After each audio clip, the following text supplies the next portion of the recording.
Baik saudara, diam tak diam, bising tak bising.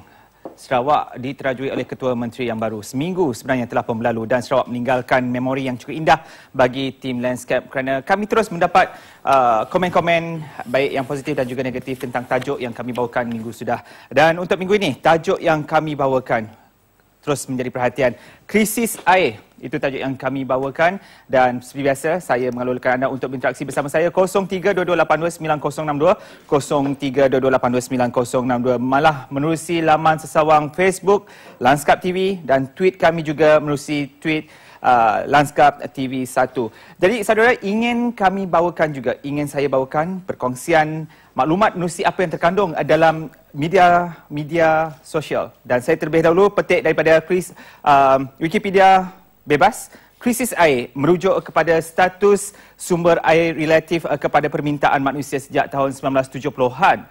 Dan pastinya kepada masa kini, istilah krisis air digunakan di seluruh dunia oleh pertubuhan bangsa-bangsa bersatu untuk menunjukkan situasi sumber air mentah ketika ini, dan aspek utama krisis air adalah kekurangan sumber air yang boleh digunakan dan berlaku pencemaran air. Dan pasti juga terdapat beberapa manifestasi utama dari krisis air yang boleh saya kongsikan di sini adalah kekurangan bekalan air minuman yang selamat lebih kurang 1.1 bilion kepada 1.1 bilion manusia, dan penggunaan air bawah tanah yang boleh menyebabkan kekurangan hasil pertanian, dan juga dari segi penggunaan berlebihan dan pencemaran sumber air yang mengganggu kepelbagaian bio. Itu antara manifestasi yang terakhir sekali ingin saya kongsikan adalah konflik serantau yang diakibatkan oleh sumber air yang terhad boleh menyebabkan perang.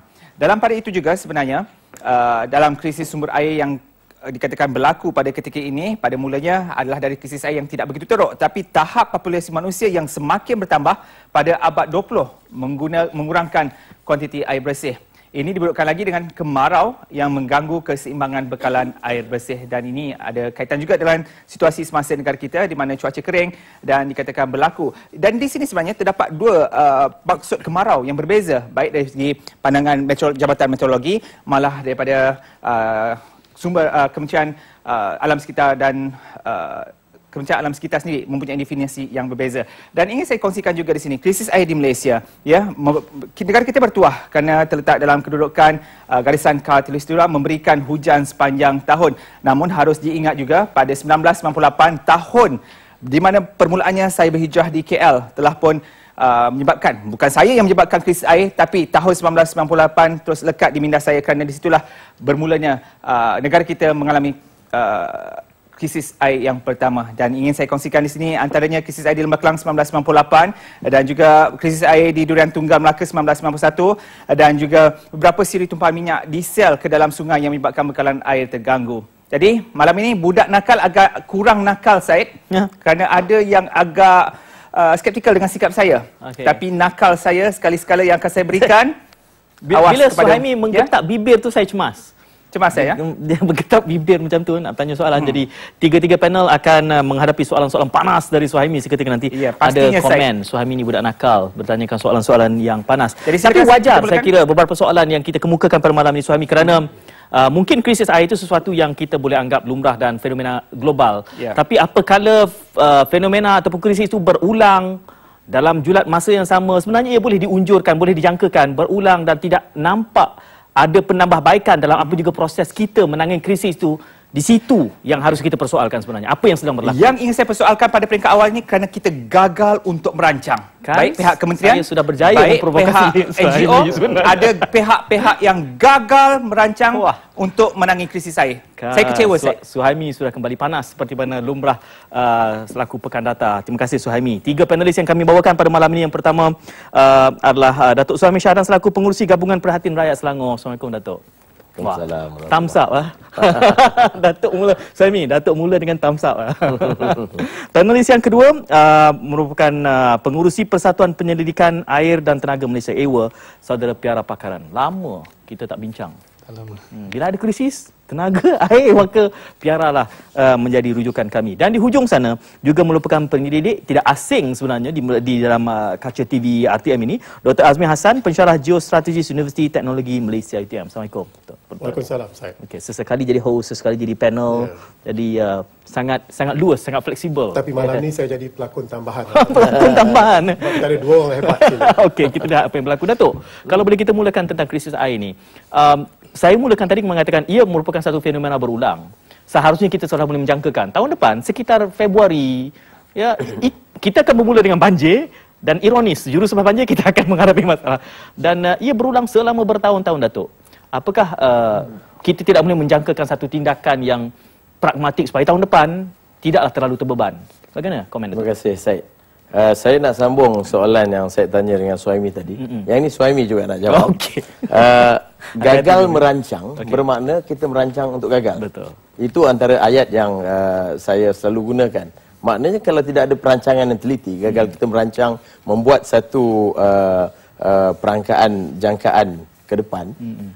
Jadi maknanya kita membiarkan kita ini cruise to nowhere, ataupun kita tak tahu, kita biarkan keadaan itu berlaku dan akhirnya baru kita nak merawat. Jadi dalam isu ini, isu air di negeri Selangor, kalau kita tengok selepas krisis air yang teruk seperti yang Suhaimi bagi tahu tahun 98, maka kerajaan telah melihat perlu ada satu tindakan ke depan yang dibuat secara bersungguh-sungguh, serius untuk menangani isu air di Lembah Kelang. Yang kita tahu kepadatan penduduk di Lembah Kelang ini semuanya kebanyakannya bersumberkan air daripada Selangor. Jadi untuk itu kajian demi kajian, pakar-pakar dan juga maklumat, segala data dikumpul-impun, sampailah ke satu ketika tahun 2007 tak silap, dan kerajaan mengambil keputusan pada ketika itu untuk dibuat satu tindakan. Itulah termasuklah dengan langat duanya dan juga menambah kolam-kolam tadahan dan sebagainya. Jadi dalam hal ini barangkali rakyat negeri Selangor terkena tempias daripada perubahan politik, bila mana pada tahun 2008 berlaku perubahan kepimpinan dalam kerajaan negeri Selangor bila dipimpin oleh kerajaan daripada parti yang berbeza dengan Kerajaan Persekutuan. Maknanya Barisan Nasional sebelum ini telah merancang sampai kepada Pakatan Rakyat, pada itu mereka mengkaji balik. Jadi rancang, kaji, kemudian ditangguhkan. Jadi ini semua nampaknya telah sedikit sebanyak membantutkan. Jadi kalau ini kita bercakap tentang langat. Jadi nampaknya itu yang kita cerita 2008. Dan sebagai pengerusi GPRS tahun yang lepas, kita telah perjelaskan pada rakyat, kita juga bermain di media-media sosial dan juga menggunakan segala macam platform dan medium untuk menerangkan, menjelaskan tentang isu ini. Dan nampaknya alhamdulillah baru-baru ini kita nampak isu ini dapat diselesaikan, dan Menteri Besar nampaknya mengambil sikap tindakan yang sedikit terbuka dengan menandatangani perjanjian dan juga terbuka menangani isu air ini. Jadi dua isu, satu tentang langat dan satu lagi krisis air yang kurang air untuk menampung pertambahan penduduk di Lembah Kelang.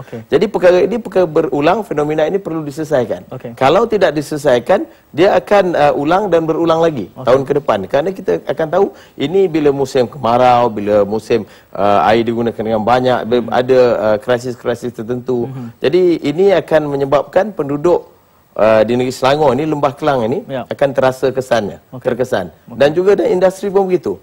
Jadi menjawab soalan tadi, saya sekali lagi menegaskan bahawa satu perancangan teliti yang telah dibuat itu perlu diteruskan. Semuanya adalah bertitik tolak untuk kebaikan rakyat. Dan kebajikan rakyat ini jadi keutamaan. Walaupun apa parti yang memerintah di negeri Selangor ini, walaupun pemimpin mana yang datang, tetapi saya percaya bahawa semua yang akan mentadbir negeri Selangor ini patut menjadikan keutamaan rakyat sebagai asas di dalam mereka mengurus perancang, dan pastikan kita menjadi perancang lebih baik daripada kita mencegah. Datuk, sebelum saya beralih kepada panel yang lain, mungkin kalau kita melebarkan perbincangan konteks ini bukan hanya dalam konteks Selangor, kita melihat Negeri Sembilan juga menghadapi krisis bahkan mungkin lebih serius. kalau rujukannya kepada MOU di antara kerajaan pusat dan Negeri Selangor itu, sejauh mana Kak? Mungkin ada peratusannya. Kita bereskan isu ini 50% agaknya dengan kerjasama ini? Saya fikir yang pertama, penlibatan pakar-pakar dan mereka yang ahli dalam bidang air ini perlu dilibatkan. Yang kedua, kerajaan negeri sama ada Negeri Sembilan atau negeri-negeri lain dalam akta pindahan akta air yang dibuat dan melibatkan kedua-dua pihak perlu bertanggungjawab ini, kerajaan negeri dan persekutuan, maka satu konsensus dalam pelaksanaan bagaimana untuk kita atasi perlu dibuat, dan ini perlu satu tindakan yang menjadi prioriti kerajaan pusat juga, bukan saja kerajaan negeri. Dan dalam hal ini kita kena melihat bahawa air ini adalah perkara yang menjadi sumber dan pokok. Dan sekali lagi saya nak tegaskan bahawa isu air ini tak boleh jadi isu main-main lah. Dan hari ini kalau kita tengok, kita telah menjadikan Selangor itu sebagai satu presiden case. Kalau sebelum ini kita lihat bagaimana isu air di Selangor ini akan memberi satu kesan. Dan selepas ini negeri lain perlu jadikan Selangor ini sebagai iktibar. Dan saya fikir MOU yang ditandatangani baru ini patut didedahkan pada rakyat, supaya rakyat jelas dan rakyat tahu apa isi kandungannya. Jadi ini yang lebih penting, supaya kita boleh tahu apa hak kita, apa yang kita terima. Itu tujuannya bila saya menyentuh soal federal, kerana kalau boleh beralih pada PIARA, Perdana Menteri memberikan jaminan, sejurus melihat jumlah air di empangan menyusut dengan begitu drastik sekali, memberikan empangan bahawa isu air ini Perdana Menteri akan dibereskan. Tetapi setakat ini langkah yang paling jelas yang kita lihat mungkin dalam bentuk MOU di Selangor sahaja. Bagaimana dengan kedudukan perancangan di peringkat lain? Kalau kita lihat secara keseluruhan, apabila saya membaca kenyataan akhbar menyatakan PM akan memberikan satu kata putus dalam mesyuarat kabinet, saya menjangkakan negeri-negeri lain juga akan diberikan satu kriteria ataupun prosedur untuk menangani krisis air. Dan apa yang berlaku hanya penandatangan satu MOU yang melibatkan Lembah Kelang saja. Kita masih mempunyai masalah di Melaka, di mana di Melaka mereka telah pun isytihar air cukup sampai pertengahan bulan Mac ataupun lebih sedikit saja. Negeri Sembilan sudah pun ada masalah, dan baru-baru ni saya baru baca berita, mereka telah pun menyambungkan saluran dari empangan baru dan mungkin dapat mengelakkan krisis yang lebih teruk. Tetapi Johor masih mempunyai masalah, dan menyelesaikan masalah di Selangor tidak bermaksud kita menyelesaikan masalah di Malaysia. Dan bagaimana kita melihat krisis air ini?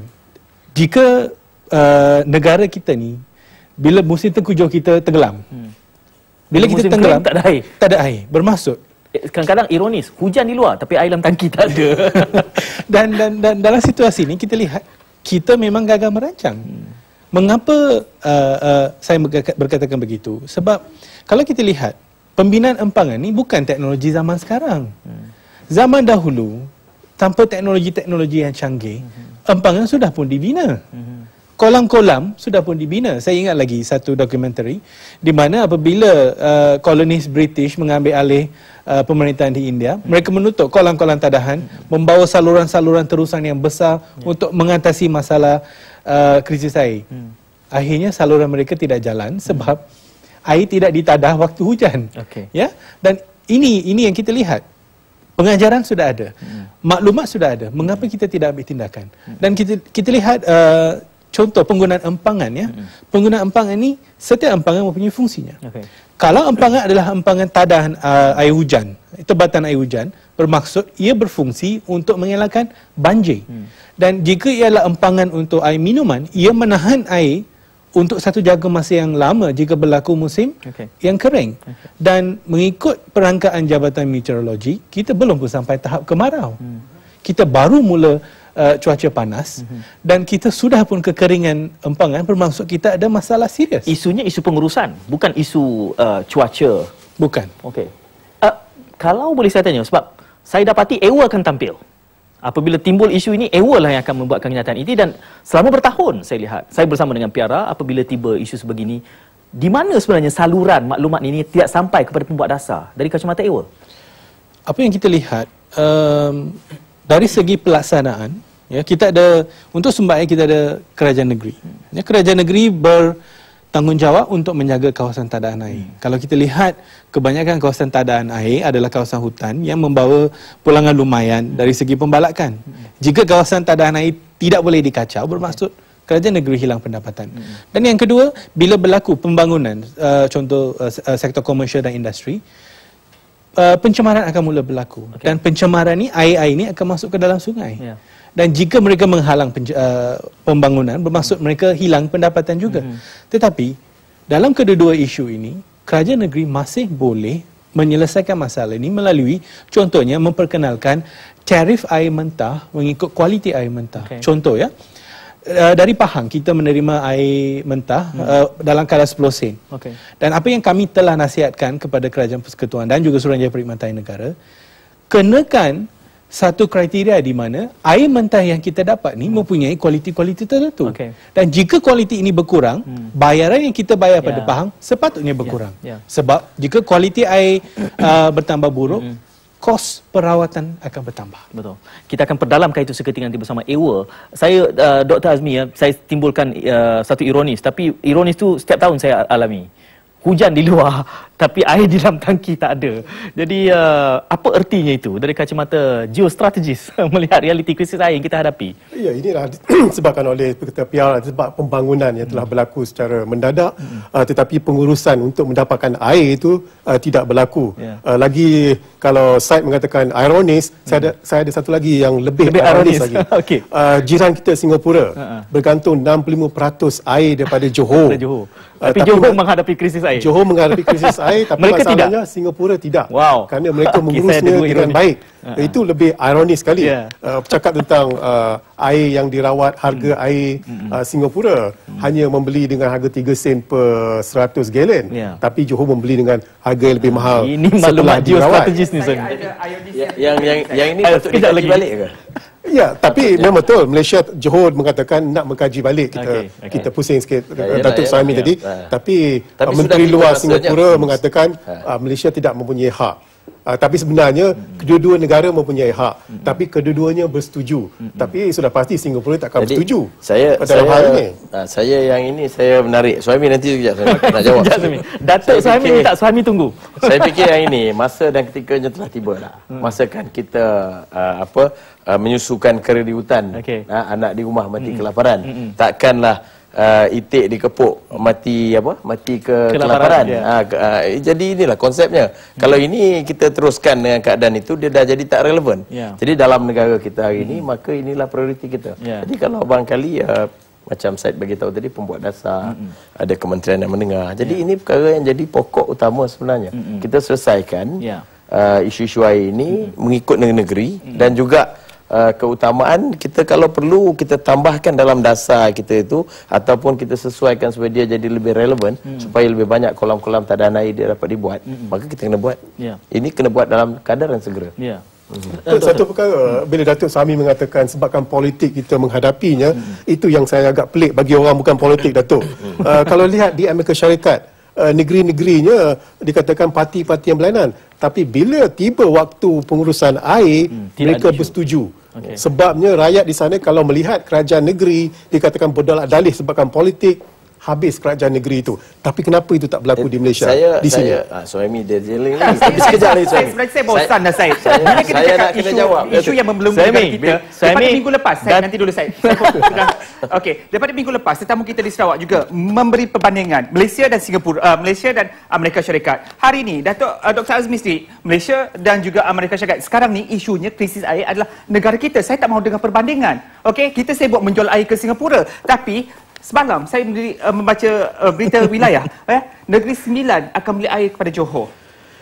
Jadi apa masalahnya? Segalanya berbalik kepada pengurusan. 1998 isu air, krisis air ini berlangsung, dan banyak seperti mana dalam carta ini yang ingin saya kongsikan daripada Persatuan Pengguna Air dan Tenaga Malaysia. Saya tak nak ambil tahun yang jauh sekali, pada 24 Februari 2010, Setiausaha Agong Persatuan Pengguna Air dan Tenaga Malaysia WICAM sendiri telah memberikan pelbagai cadangan. Tapi cadangan hanya tinggal cadangan, dan semuanya berbalik kepada masalah pengurusan. Ini dia konflik isu air. Jadi krisis air kerana kegagalan untuk merancang. Dan saya kembalikan pengerusinya ada di sini, Syed Pada 18 Julai 2012, akhbar Sinar Harian, krisis air jangan jadi macam budak. Tersenyum dia di sana, ya, kerana nyatakan di sini, ya, syarikat konsesi air akan jadi pemenang jika isu ni kita terus mainkan, ya. Dan katanya juga di sini beberapa pegawai KETA ataupun Kementerian Tenaga Teknologi Hijau dan Air yang tidak bertanggungjawab juga telah turut sama melewatkan pensuturan semula industri perkhidmatan air. Pegawai-pegawai ini juga telah membutakan menteri dan kabinet dalam banyak proses pelaksanaan keputusan berkaitan isu air. Orangnya ada di situ, Syed. Dia membabitkan menteri, ada pegawai KETA yang dah berjaya membutakan menteri dan kabinet. Muka Suhaimi sudah menampakkan riak-riak muka yang geram. Ya. Dan pada ketika isu yang itu 1998 sekarang ni dah 2014 yang masih belum selesai. Baik. Ya, dalam RMK 9 selagi dah ada bajet yang diberikan untuk mengatasi masalah air. Baik. Air adalah kehidupan, Syed. Air bukan mainan politik. Okey, tuan-tuan, Suhaimi sudah mula geram. Masanya untuk kita rehat seketika supaya dia boleh bertenang dan bersabar. Kembali selepas ini akan ditangani oleh ketiga-tiga panelis apa juga keresahan yang ditimbulkan oleh Suhaimi tadi. Kita rehat seketika.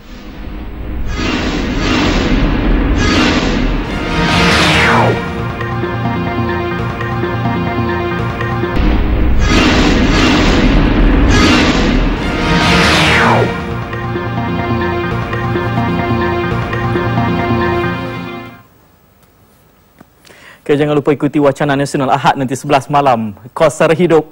Tapi kita bercakap malam ini berkait dengan isu air. Saya ada rasa sedikit cemburu. Suhaimi, air dia istimewa, hijau air dia, bertabung. Ya, hijau. Bersempena dengan krisis air. Sebab saya masih tak puas hati. Walaupun isu krisis air jangan jadi macam budak, itu tajuk Sinar Harian, ya. Saya paparkan juga ni. Okay. Di mana Presiden Persatuan Penyedia Air dan Tenaga Malaysia. Ada yang menarik lagi, selain katanya di sini tentang telah pun membutakan mata menteri ketika itu dan juga kabinet banyak proses pelaksanaan keputusan berkaitan isu air ini, ya. Dinyatakan juga, ya, syarikat-syarikat konsesi air seperti Kerajaan Negeri Selangor dan Kementerian Tenaga Teknologi Hijau dan Air ketika itu berhenti mengelurkan rakyat, ya. Jadi sememangnya saya melihat, ya, banyak juga komen-komen melalui dalam taliannya yang mengatakan isu air ini sedang dipolitikkan, saya. Okay. Dan dalam pada itu, ya, Kerajaan Negeri Selangor dan KETA masih menjadi jagoh gelut pensuturan semula isu air ini. Okay. Tapi dalam fokus kita memberikan tumpuan kepada Selangor, kita harus melihat negeri yang berjiran dengan Selangor juga, ya, Negeri Sembilan. Ya, sedangkan kita tumpu betul-betul pada Selangor, isu air, politiknya pada isu air di Selangor, Negeri Sembilan yang betul-betul sekarang membuat pencatuan air, krisis air. Jadi di mana silapnya juga? Baik, tuan punya badan ada di sini akan menjawab seketika nanti. Kita tangani pemanggil dahulu, Suhaimi. Okey, siapa di talian? Hello. Halo, saya Ismail dari Kuantan. Ya, Cik Ismail. Silakan. Okey, ringkas dan padat. Ada satu permintaan lah, ya, supaya ahli-ahli panel berbincang lebih serius, bersungguh-sungguh, tidak disentuhkan Singapura ke Amerika ke, bagaimana untuk memastikan kita tidak menghadapi krisis ini. Dengan sungguh-sungguh berbincang. Sebab tajuk ini tajuk yang sangat kritikal. Okey, kedua soalan saya, Langat 2 sejauh mana boleh membantu untuk mengatasi krisis air di Selangor. Terima kasih, itu saja. Baik, terima kasih. Saya kira yang pertama itu adalah merupakan permintaan yang saya setuju. Seiring pendapat dengan saya. Tinggalkan perbandingan dengan Singapura, tinggalkan perbandingan dengan Amerika Syarikat. Sekarang fokus kita adalah dalam negara. Datuk, dia dalam negara betul, tapi kita perlu ada juga perbandingan. Kalau perbandingan itu negara itu sama dengan kita, okey, Datuk. Bukan, dia soal je bagaimana air tadi yang doktor bagi tahu, air di sana tak ada masalah di Singapura. Di Malaysia ada masalah air, sedangkan Singapura ambil air dari Malaysia. Jadi kita beri penegasan bahawa perlu ada satu tindakan yang serius daripada kementerian atau mereka yang membuat dasar untuk kaji balik. Kalau perlu air itu tak dihantar ke Singapura, maka kena guna pakai dalam negara, keutamaan dalam negara. Sebab tu kita bagi perumpamaan tadi. Saya rasa Cik Ismail tadi dia keliru tu yang kita cakap. Jadi sekarang yang saya ingat, tuan punya badan ada, you cerita dululah. Kenapa sebab itu, Piara, saya timbulkan di pusingan awal tadi bahawa di mana ruangnya ataupun di mana terhalangnya informasi ini sampai kepada pembuat dasar. Saudara menyatakan jangan tangani isu ini seperti budak-budak. Jangan bermain-main dengan isu ini. Seolah-olahnya saudara sini mengakui bahawa maklumat yang cuba disampaikan termasuk oleh NGO seperti Piara sendiri tak sampai kepada mereka yang sepatutnya tahu tentang realiti ini. Masalahnya kalau kita lihat, bila kita keluarkan kenyataan macam tu, bermaksud segala perbincangan dengan pihak menteri ataupun pegawai-pegawainya telah gagal. Saya rasa berapa banyak siri perbincangan sebegini? Banyak sangat. Through email dah jumpa berapa kali. Berapa kali untuk tahun ini saja? Tahun ni belum lagi. Tahun lepas kita tak silap saya jumpa sekurang-kurangnya 3-4 kali. Okey. Dan hasilnya tidak berbuah apa-apa pun. Mereka kata mereka akan ambil tindakan. Dan saya ingat lagi bila menteri baru masuk kita hantar surat pun boleh hilang. Sehingga saya terpaksa hantar pegawai saya pergi sana hantar cop terima. Memastikan penerimaan. Ya, dan bila berlaku perkara macam ni, kalau kita hantar surat untuk menyelesaikan masalah, surat boleh hilang. Maksud siapa yang sedang bekerja di pejabat ni? Ya. Kenapa maklumat penting tidak boleh sampai pada menteri? Kenyataan ini dipetik oleh Suhaimi tadi. Saya fikir begini. Ya. Saya fikir daripada EWA yang ni atau PIARA, maklumat tu kena sampai kepada pembuat dasar. Orang yang memutuskan dan apa tindakan yang perlu dibuat ke depan. Itu. Jadi itu yang pertama. Yang kedua, mungkin pegawai di peringkat kementerian itu sendiri bukanlah orang yang ahli atau yang tahu, dan mereka sendiri mungkin tidak terkesan oleh isu air ni. Dua perkara. Perkara ketiga, kadang-kadang menjawab juga apa yang doktor beritahu tadi. Soal air ni patut dijadikan keutamaan sebab soal-soal asas dalam keperluan rakyat ini adalah isu yang sangat penting untuk ditangani dulu. Walaupun parti mana, walaupun kerajaan negeri mana dan kerajaan pusat mana yang merentah. Dan ini yang kita nak tengok, ada satu peralihan yang smooth. Kerana ini yang rakyat hari ini yang kita nak utamakan. Jadi ini yang kita cerita tadi, sepatutnya tidak dipolitikkan. Pada saya tidak sentuh di negeri lain. Kalau saya saya memfokuskan selama ini di negeri Selangor. Kalau di negeri Selangor ini kita ikut aturan timeline yang telah disusun, maka saya percaya sikit sebanyak air di negeri Selangor ni boleh diselesaikan. Maka di negeri Sembilan dia kena ada plan tersendiri, perancangan dan juga gerak kerja tumpuan khas negeri Sembilan. Melaka juga begitu.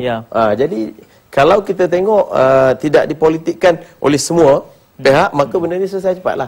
Dan dalam isu konsesi air juga, kalau kita tengok ini adalah B2B, business to business. Jangan kerajaan negeri dia umumkan surat khabar, lepas tu syarikat. Tapi saya nampak ada sikit sebanyak bahawa baru ni bila ada macam boleh jive lah ada petunjuk seolah-olah cuba mendapat mileage itu. Doktor ingin menambah seketika, doktor. Kita terima pemanggil dahulu, lepas ni saya berikan pada Dr. Cik Zul Haimi dari Shah Alam. Hello, ringkas dan padat. Assalamualaikum. Waalaikumsalam. Saya Zuhaimi Kasim dari Seksyen 13. Kita ada Suhaimi 3 orang malam ni ya. Zul Haimi. Okey. Silakan Cik Zul Haimi. Saya nak mengesyorkan kenapa pengurusan air di Malaysia ni ada berperingkat-peringkat. Ada yang persekutuan, ada yang federal. Kenapa tidak ada satu je mekanisme? Sebab negeri-negeri ni pun nakkan keuntungan daripada perbekalan air. Jadi kalau berfungsi terus, kalau katakan federal mentadbir air seluruh negara, keuntungan akan diagih-agihkan kepada negeri-negeri mengikut persetujuan. Tak adalah ada satu-satu pihak, ada satu-satu negeri mempolitikkan benda-benda ni. Di Malaysia sekarang ni, apa juga yang kita buat akan timbul isu politik. Kedai kopi pun mencerita pasal politik, orang kahwin cerita pasal politik, apa semua pasal politik. Jadi kita kan ada satu polisi. Itu satu dia. Nombor 2, adakan penguatkuasaan kepada semua rakyat bahawa siapa yang mencemarkan sungai dan bekalan-bekalan adalah punca bekalan-bekalan air, dikenakan tindakan yang betul-betul keras. Apa yang saya tengok, perlagaan ini mengakibatkan rakyat yang menderita. Buat satu keputusan, ada satu je mekanisme yang mentadbir air di satu negara dalam seluruh Malaysia. Negeri-negeri ambillah masing-masing punya keuntungan. Tak adalah keuntungan politik je yang diorang fikirkan. Terutama negeri Selangor ni. Saya sedih dengan pentadbir negeri Selangor ni. Rakyat satu Selangor ni berpolitik. Baik, Cik Zuhaimi, kita berikan ruang kepada panel untuk memberikan pandangan balas. Terima kasih kerana memanggil. Doktor, mungkin sekaligus membuat celahan tadi. Ya, memang betul apa yang dikatakan Cik Zul tadi, bahawa secara idealnya sepatutnya air sebagai sumber asas ada satu badan yang mengendalikannya. Tapi kerana sistem permintaan kita ada kerajaan negeri, ada kerajaan persekutuan, ada banyak perkara yang perlu Bukankah sudah ada badan yang memantau hal ini? Cuma ia memang tidak ada. tidak efektif, boleh saya sebutkan begitu? Satu, tidak efektif. Satu lagi, kita selalu menyalahkan dasar ahli politik, tapi kita juga perlu menyalahkan diri sendiri, rakyat Malaysia sendiri. Kalau dibandingkan di Asia Tenggara, saya takut nak pergi jauh lah. Saya pergi Asia Tenggara, nanti kena marah lagi. Ya, tak perlu Amerika. Tak perlu Amerika, ya. Di Asia Tenggara, pengguna di Malaysia adalah pengguna air yang paling banyak sekali. 225 liter satu hari untuk satu orang. Betul, Ewa? Mengganggu. Paling tinggi di Asia Tenggara. Pembaziran. Kita pergi di Singapura sikit, baru 160. Thailand 90. Singapura 155 dah. 155, lebih kurang macam tu. Okey. Tapi itu masalahnya, rakyat kita terlampau mewah dengan air, dilakukan pembaziran. Dan banyak lagi perkara yang patut dikatakan diambil iktibar oleh rakyat Malaysia supaya perkara ini jangan disalahkan kerajaan sahaja. Kita sendiri kena menilai diri sendiri itu. Ya, Ewa. Kalau kita lihat dalam situasi begini, dari tahun 2011 kami telah pun unjurkan akan berlaku krisis tahun 2014. Dan krisis ini boleh bertambah teruk jika berlaku kejadian paip pecah yang agak besar, ataupun musim panas yang berlarutan, ataupun pencemaran sumber air. Dan apa yang telah berlaku bagi Loji Bukit Tampoi dengan Batu 11 Ceras, kita mempunyai masalah pencemaran air disebabkan musim kering, bukan secara sengaja. Dan yang keduanya, disebabkan musim kering, empangan Sungai Selangor susut dengan agak cepat. Dan ini akan memburukkan. Dan menandatangani MOU untuk Langad 2 dan perstrukturan semula tidak akan menyelesaikan masalah ini. Dan kami telah pun hari ini menghantar satu surat kepada Timbalan Perdana Menteri selaku pengerusi Majlis Sumber Air Negara untuk mengambilkan tindakan-tindakan yang sepatutnya, dan kami telah memberikan syur-syur kami termasuk khusus untuk Selangor, di mana dari tahun ini sehingga Langad 2 selesai dibina, kita perlu pastikan semua sumber air ini kita elakkan pencemaran. Sebagai contoh bagi Sungai Langad, bila kandungan amonia meningkat lebih daripada 1.5 ppm, loji rawatan tidak boleh merawat. Tetapi kita ada teknologi untuk mengurangkan kandungan amonia sebelum loji mengambil air. Kita boleh kenakan dahulu. Pasang teknologi ini untuk mengurangkan kandungan amonia supaya dua-dua loji ini boleh berfungsi sentiasa. Ini sudah terkandung di dalam cadangan? Sudah pun hantar hari ini. Dan yang keduanya, naikkan tahap kritikal bagi Sungai Selangor pada empangan Sungai Selangor pada tahap yang lebih tinggi, supaya sebab bila empangan Sungai Selangor terganggu, kita ada Sungai Rasa, SSP1, SSP2, SSP3, 60% pengguna akan terganggu. Dan meletakkan the English saying, don't put all the eggs in one basket. Jangan letakkan risiko yang begitu tinggi pada satu empangan. Dan wujudnya Langad 2 ini dapat mengurangkan stres ni, tetapi ini bukan penyelesaian. Bila kita sudah pun kurangkan stres ni, bermaksud kita pergi kepada penggunaan air. Pada masa ini, kalau kita marah pengguna, jangan bazir air, jangan bazir air, saya rasa mereka tak cukup air nak bazir. So masih mengambil baldi untuk mendapatkan air. Dan dari segi teknikal, kami juga telah mengesyorkan untuk mengenakan piawaian minimum kecekapan air bagi beberapa peralatan, seperti mesin basuh, tap air. Terdapat tap air yang cakap air ni, kalau kita pasang, ia mengurangkan hampir 30% air yang kita gunakan. Semua ini boleh dilakukan melalui pelabelan dan undang-undang. Ini bukan kali pertama saya dengar Piara menyebut perkara-perkara sebegini sepanjang Piara menjadi tetamu. Tetapi ya, mungkin kita kena lebih banyak bersabar dan kerap mengulang, kan, Datuk? Perkara ini adakah telah sampai dengan serius kepada pihak berwajib? Kami telah pun berbincang. Masalah ni bila kita bincang, kita berikan data, kita berikan sokongan. Dan sekarang kami lakukan satu kajian tambahan lagi di seluruh Malaysia untuk mendapatkan pandangan kepada isu-isu berkaitan air dan tenaga, untuk melihat kepada penyelesaian apakah pendapat rakyat ni mengenai isu-isu ni. Adakah mereka sahaja bersalah? Sebab di bahagian penggunaan mereka hanya tahu membuka pilih. Di bahagian perancangan adalah paling penting. Dan selepas itu baru kita mendidik.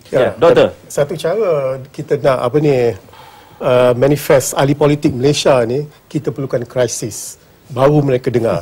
Kalau tak ada krisis, mereka tak akan dengar. So krisis ini tidak cukup menyedarkan mereka? Itu masalahnya. Mungkin awal tidak mengambil peluang krisis ini untuk mengugut kerajaan supaya awal kena berfikiran politikal sedikit. Tak ada, sebabnya kalau kita lihat antara kerajaan negeri Selangor dengan Persekutuan, kenapa mereka dikatakan menandatangani MOU tu, salah satu adalah kerana timbul krisis dan juga ada kepentingan politik.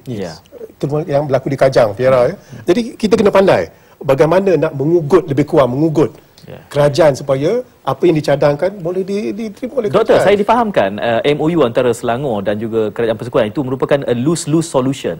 Jadi ianya boleh diterima kedua-dua belah demi political mileage. Yes. Doktor boleh bersetuju dengan itu? Betul. Betul.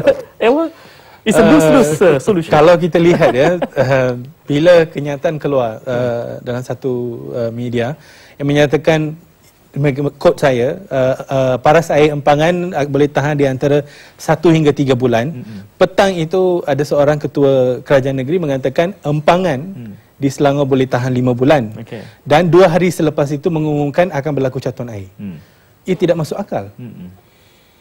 Bagaimana data yang sedia ada, tindak balasnya bertentangan. Ya, dan bila diberikan respon dia kata tak berlaku, kemudian saya terpaksa lakukan catuan dan sebagainya. Ini menunjukkan sikap yang begitu tidak profesional sebab saya fikir tak cukup homework lah ataupun tak nak mendengar daripada yang pakar. Tapi saya dalam isu air yang tidak ada walaupun di luar hujan, saya fikir air yang kita cerita ni adalah air yang dirawat. Ini yang kita cerita. Dulu pernah satu ketika kalau kita ingat, kita cerita tentang air dirawat, tapi ada pada ketika itulah bekas exco Kerajaan Negeri Selangor, dia kata mana tak ada air. Air di luar banyak, dia tunjuk sungai dan segalanya. Tapi siapa yang nak minum air sungai tanpa dirawat? Dengan segala macam bakteria dan sebagainya. Jadi yang kita cerita ni perlu kolam tadahan lebih banyak supaya air ini boleh dirawat, dan air inilah yang diguna pakai rumah ke rumah. Dan mereka yang menguruskan ini, syarikat-syarikat bekalan air dan sebagainya, yang kita bayar. Jadi dia ada beberapa segmen yang agak berbeza ni. Yang pertama nak selesaikan isu-isu air yang dirawat. Maka itu yang munculnya langit dua. Bila satu empangan yang besar dibuat dan air ini diambil daripada sumber yang berbeza. Jadi sekurang-kurangnya boleh menyelesaikan seketika. Jadi kalau hari ini nak dibuat kecil banyak pun tak berbaloi, lebih baiklah dibuat satu yang besar. Itu cerita dia. Datuk, bererti sekaligus kita mengakui bahawa tajuk kita malam ni bukan krisis air, tetapi krisis pengurusan air. Boleh bersetuju? Kita akan perdalam selepas kita berehat seketika.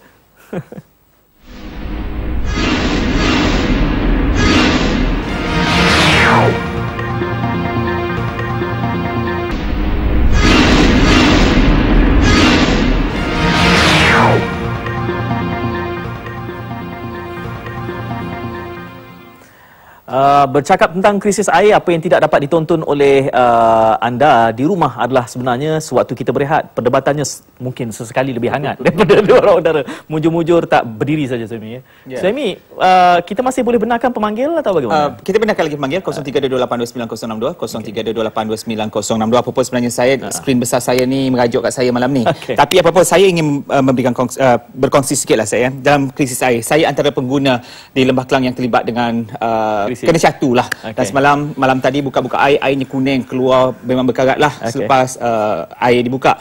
Apapun selepas krisis air ni, maka banyaklah pandangan baik ahli politik daripada Datuk Suhaimi sendiri, mungkin kejap lagi akan keluarkan pandangan-pandangan beliau untuk mengatasi krisis air. Pembuat dasar juga akan tampil. Malah minggu sudah juga tetamu dialog juga telah pun memberikan cadangan bahawa inilah masanya untuk kita menggunakan sumber air bawah tanah. Malah UKM juga minggu lepas pelajar-pelajarnya juga membuat untuk mengorek buat mencari air bawah tanah ini. Apapun dalam air bawah tanah ini menarik saya, dalam satu pilih yang cuba kita gali tu kos dia 400,000 Syed. Dan kapasiti penggunaannya adalah untuk 2,000 orang penduduk bagi satu kawasan. Jadi bayangkan kalau 400,000 hanya 2,000 penduduk saja. Kalau Lembah Kelang ni berapa pula kos?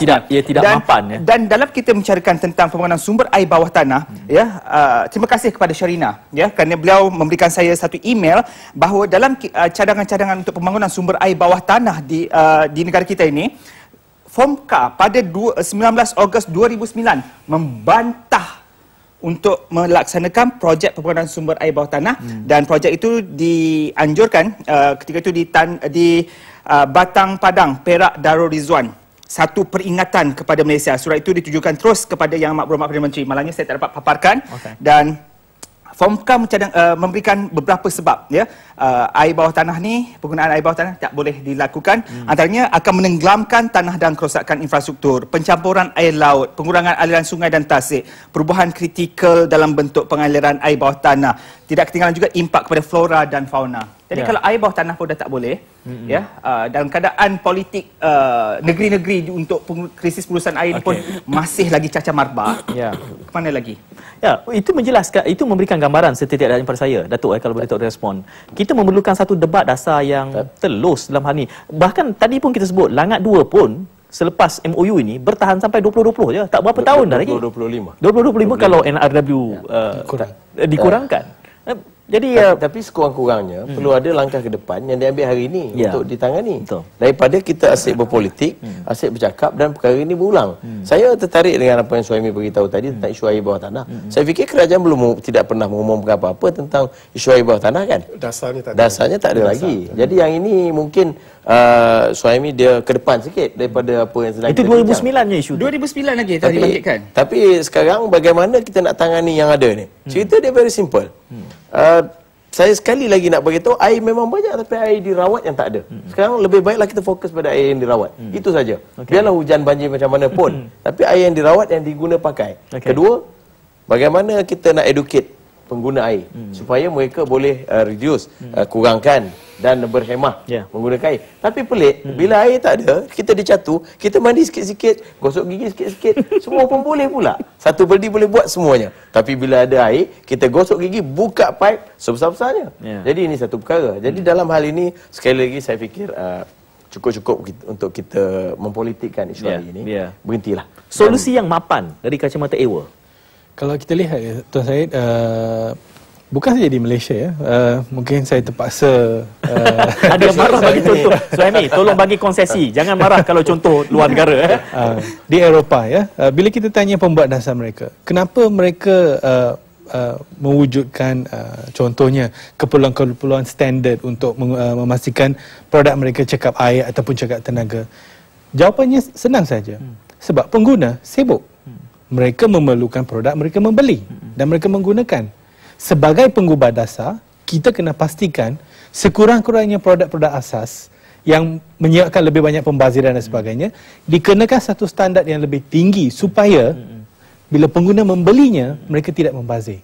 Contoh, dalam situasi yang sibuk begini, takkan kita nak pergi ambil besin, cuci baju, tak ada masa. Dan mereka membeli mesin basuh. Adakah mesin basuh kita cekap air? Mesin basuh di Singapura contoh, dan juga yang produk cekap tenaga ni, banyak negara telah menaikkan standard dan disebabkan negara kita tak ada standard langsung, so, sebab dia tak boleh jual di sana, dia buang ke Malaysia. Tapi bukankah sudah ada label-label yang kalau kita pergi ke pasar raya ada label, itu tidak memadai? Itu tidak memadai. Walaupun kami telah memaksa, especially untuk kecekapan tenaga ni, kerajaan mengeluarkan piawaian minimum penggunaan tenaga. Mereka meletakkan piawaian ini lebih rendah daripada negara-negara sekeliling. Bermaksud kita tidak menyelesaikan masalah. Untuk air, kita tak ada piawaian. Jadi kita melonggarkan produk yang substandard. Yang substandard di Malaysia dan secara tidak langsung menyebabkan pengguna membazir. Dan langkah proaktif, penyelesaian dari segi perkakas, satu.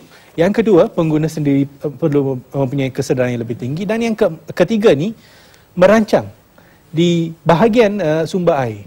Kalau kita lihat secara pecahan, peratusan penggunaan air mentah yang paling tinggi adalah dalam sektor pertanian.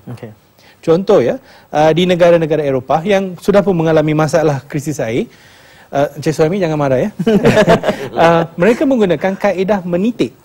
Kalau katakan kita tanam pokok tomato, tak perlulah sembuh satu pokok. Sebab airnya hanya diambil oleh akar. So mereka menitik di akar dan membuat satu kawasan yang basah berbentuk kon untuk akar sahaja. Dan ini dapat mengurangkan penggunaan air dalam sekitar 50%. Terlalu teknikal bagi saya. Saya boleh bayangkan. Tapi tuan-tuan, kita ada pemanggil di Singapura. Kita terima dahulu sebelum kita memberikan komen balas. Siapa di talian? Hello. Hello. Encik Ghazali ya? Ya. Ringkas dan padat Encik Ghazali. Ya, saya Ghazali daripada Singapura. Silakan. Ya, saya ikuti perbahasan tentang air tadi. Dan saya juga dapati tentang surat yang hilang. saya pernah dengar rakyat Malaysia kata misalnya ada MAS. Saya ingat misalnya land system. Dia bilang mana ada sistem. Kalau surat dihantar kepada menteri berhilang dan tadi tindakan diambil, satu masalah besar pada Malaysia tu. Dan tentang air, saya rasa kerajaan federal ada hak untuk memutuskan apa yang kerajaan negeri buat. Kita ambil tentang Kelantan yang mempunyai minyak. Apa kerajaan federal buat? Mereka kawal. Dia gunakan kuasa federal. Dan saya harap kerajaan federal bersungguh-sungguh lah. Sedih lah saya tengok orang-orang dekat Malaysia kalau tak ada air. Terima kasih. Okey, pandangan yang tulus daripada teman di negeri jiran. Datuk tadi nak mencelah. Tadi pasal Piara bagi pandangan. Setakat mana kita boleh kawal air tu dengan segala penggunaan ini. Dan ini pun ambil masa yang panjang. Kalau kita nak, takkan semua orang kena tukar semua washing machine. Tapi Datuk, jadi penyelesaiannya tu lebih baik kita buat lebih banyak kolam tadahan, logiknya. Dan itu yang saya nampak ke depan, kerana negara kita ni satu negara yang tidak ada masalah dengan sumber air. Di negeri-negeri itu isunya, tidak ada masalah. Ada masalah dengan air, Datuk. Sumber air. Jikalau penggunaannya secara berlebihan, akan timbul masalahnya. Saya setuju apa katakan Piara tadi. Kita tidak boleh membina tadahan untuk selama-lamanya sebab bukan semua kawasan sesuai untuk membina tadahan. Kita dah had. Dan di sinilah perlu wujudnya perancangan ataupun kita panggil dalam bahasa Inggerisnya demand side management, pengurusan permintaan. Yang ini penting. Untuk air kita tak ada, untuk tenaga kita baru bermula. Sebab saya agak terkilan Syed, NGO alam sekitar termasuk AWARE, dia rasa strategi mereka tak kena. Sekarang kita sedang menghadapi krisis, tapi tak ada cara kita nak memaksa pihak yang bertanggungjawab melakukan sesuatu seperti dasar piawan tadi. Dan di sinilah Doktor, pengguna yang jadi mangsa. Lagi pandangan daripada Sherina yang memberikan pandangan baru balik daripada Australia, katanya di Australia time untuk mandi not more than 5 minutes. Okey. Kalau nak siram pokok gile-gile, hari ni rumah sebelah ni siram pokok, esok rumah depan siram pokok, dan sangatlah digalakkan mulai sekarang, dan dia berbalik kepada dalam negara, kita semua collect rainwater atau dipanggil rainwater harvesting. Rumah-rumah baru nak dibina seharusnya kena ada ciri-ciri ini.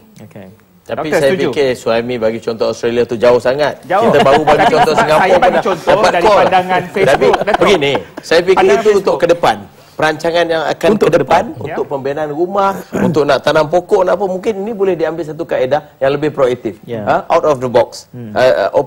New school. Kan cara bagaimana kaedah yang boleh kita sesuaikan.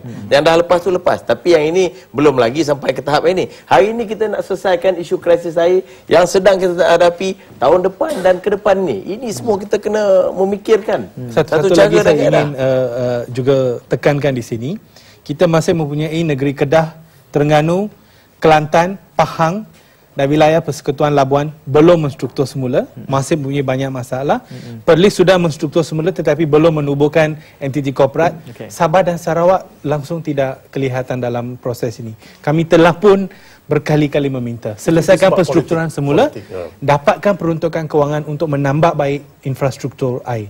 Selagi infrastruktur kita tidak mencukupi, kawasan sub bandar dan juga luar bandar akan mengalami impak yang sangat teruk bila berlaku krisis air kerana tidak mempunyai infrastruktur yang mencukupi. Mari kita bermain dengan kuantum di sini. Sebab saya tahu AWARE ni dia rajin membuat kajian dan mereka punya nombor. Misalnya penjimatan tenaga, kalau dilakukan dasar-dasar yang dicadangkan oleh AWARE, maka kita boleh mencapai penjimatan 42 bilion. Kalau dalam konteks air, semua saranan yang diberikan oleh AWARE itu diambil kira mengikut unjuran AWARE. Berapa banyakkah penjimatan air kalau ada kuantum liter dan juga mata ringgitnya? Dalam liter contoh untuk pengguna domestik saja, kalau kita kurangkan daripada 200 lebih ke 100, jangan pergi pada Singapura ataupun SURE WHO, Badan Kesihatan Sedunia. Kalau kita kurangkan kepada 180 liter per kapita sehari, kita dapat kurangkan seluruh Malaysia secara keseluruhan dalam 1,000 juta liter air. Ia hampir sama dengan kapasiti Langit 2 untuk setahun. Dan dengan itu berapa pengurangan untuk seorang pengguna? Cadangan itu tadi. Dalam 40 liter saja. Setahun? Sehari. 40 liter itu jumlah yang saya rasa 40 liter satu jumlah yang logik. Yang ringkas dan kalau kita kira cadangan-cadangan kami mengikut NRW dan sebagainya, setahun kita boleh berjimat dalam berbilion. Boleh kita simpulkan begini. Kita patut adakan satu kempen penjimatan air besar-besaran seluruh negara. Dan kita tengok kesannya. Kalau Piara kata begitu, dan adakah ini semata-mata teori saja? Jadi kita Datuk kena jadi championnya, Datuk.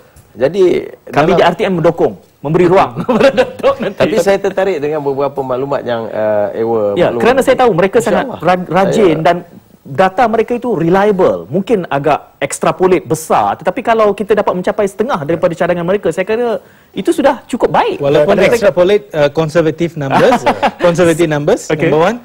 Yang kedua, pada masa yang sama, untuk pengguna-pengguna yang ingin tahu di mana mereka membazir air, kami telah pun ada satu alat atas talian. Mereka boleh layari pada www.water.org.my di mana mereka boleh masuk ke ruang-ruang penggunaan air, mengira dengan sendiri penggunaan air, dan jika mereka membazir, semua online, free, tak ada boleh bayar. Tahu macam mana boleh jimat. Cuma tidak cukup kempen dari media.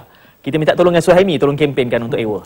Okey, insyaAllah saya akan kempenkan. Apapun sebenarnya saudara, kita mempunyai Akta Industri Perkhidmatan Air 2006. Dan apakah agaknya dan benarkah, mungkinkah Akta Industri Perkhidmatan Air 2006 ni melindungi rakyat? Satu persoalan. Dan kalau benar-benar melindungi, apa agaknya yang dilindungi? Jadi apa yang dimasukkan dengan melindungi? Mungkin kita akan ada episod yang kedua dalam menangani krisis air ini, Syed, untuk kita lihat Akta Industri Pengurusan Sumber Air ini. Dan pastinya bagi rakyat, kita tidak risau sebenarnya siapa yang membekalkan air, dan rakyat sebenarnya bimbang sama ada bekalan air ada ataupun tidak, dan rakyat berharap semua pihak bersikap matang dan profesional dalam menangani isu ini. Air adalah kehidupan, sekali lagi saya angkat, air adalah kehidupan, air bukan modal politik. Dan akhir sekali sebenarnya, Syed, apakah status penyusunan semula industri perkhidmatan air? Sejauh manakah kewujudannya dan sejauh mana pelan induk pembangunan sumber air di Semenanjung Malaysia 2050 benar-benar berkesan? Dan akhir sekali, tweet-tweet daripada saya. Jadi mulai hari ini, Syed, yang saya kongsikan, mulai sekarang, kalau Syed dengan isteri di rumah, kalau nak makan, biar isteri yang suap. Sepinggan, suap dengan anak 3 orang tu, Syed, Jadi kita boleh jimatkan untuk nak cuci pinggan, cuci cawan. Boleh, Syed? Apa pula tiba kat isteri ni? Saya suka tadi bila Suhaimi dia nak tutup tu, dia tweet macam tu. Sebab tu dia tweet nak tutup setiap halaman. Jadi terima kasih kita ucapkan kepada Datuk Syahmi Sahadan, Saudara Piara Kepakaran, dan juga Dr. Azmi Hassan kerana bersama dalam membincangkan ini. Mungkin ini sebagai pencetus. Mudah-mudahan dapat kita perkemaskan. Konklusinya, saya fikir ada banyak komponen yang perlu kita lihat. Betul. Selain daripada jangan dipolitikkan, rakyat perlu disedarkan, tindakan perlu disegerakan, dan rakyat sendiri perlu memainkan peranan dalam konteks menjimatkan penggunaan air ini sendiri. Sebab itu kami nak Datuk datang dalam rancangan ni. Kita nak kena ada champion, nak menjembatani apa juga yang AWA berikan, apa yang akademia berikan, supaya dapat difahami oleh policy makers kita. InsyaAllah, Datuk, kami beri dukungan. Suhaimi, kita ada 3 hero pada malam kita ni. Jumpa lagi minggu depan. Assalamualaikum dan salam satu Malaysia. Jumpa lagi.